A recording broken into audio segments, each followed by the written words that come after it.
Pensez aux événements traumatisants et aux relations toxiques qui ont marqué votre vie. Ils ne vous ont certainement pas laissé indemne. Je suis sûre qu'ils ont même pu vous toucher de façon si profonde que vous en êtes arrivé à vous dire que vous ne serez plus jamais la même personne. Et vous avez raison. Mais il y a une question que peu de gens se posent. Quel est donc ce vous? Quel est donc ce je qui a été blessé, qui a été atteint? De quoi est-ce qu'on parle? Vous ne parlez pas de votre corps. Vous ne parlez pas de votre chair. Même si les traumatismes ont été perpétrés sur votre corps, le jeu dont vous parlez est quelque chose d'intérieur. Le jeu dont vous parlez, c'est votre vision de vous, la conception que vous avez bâtie de qui vous êtes, de ce à quoi vous avez droit.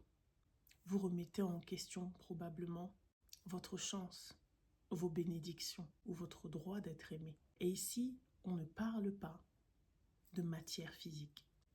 Ce que vous devez comprendre, justement pour aller vers la guérison, c'est que vous avez au minimum 2 corps. Il y a votre corps physique qui est construit de matière brute, palpable. Mais vous avez aussi à l'intérieur de vous un corps conceptuel. Ce corps conceptuel forme qui vous êtes. Et c'est ce corps conceptuel qui est appelé identité. J'utilise le terme corps conceptuel pour que vous compreniez bien que ça reste palpable pour celui qui le vit. C'est bel et bien un corps. Ce corps-là aussi peut être blessé, peut saigner, peut souffrir, peut avoir des blessures, des cicatrices.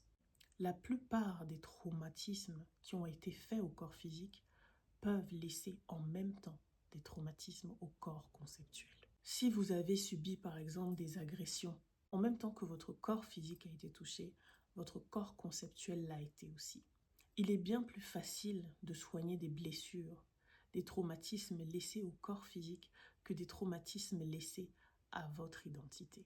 C'est ce que j'ai appelé le trauma de l'identité parce que je me suis rendu compte qu'il n'y a quasiment aucun spécialiste, aucun thérapeute qui ait fait de sa spécialité ce type de blessure-là, ce type de trauma-là particulièrement. Et la bonne nouvelle, c'est que puisque tout concept est modifiable et est du domaine de l'action, vous pouvez changer votre conception de vous et guérir de vos blessures traumatiques. La guérison d'un concept de soi défaillant, la guérison d'un traumatisme de l'identité est possible avec un accompagnement et un travail dédié.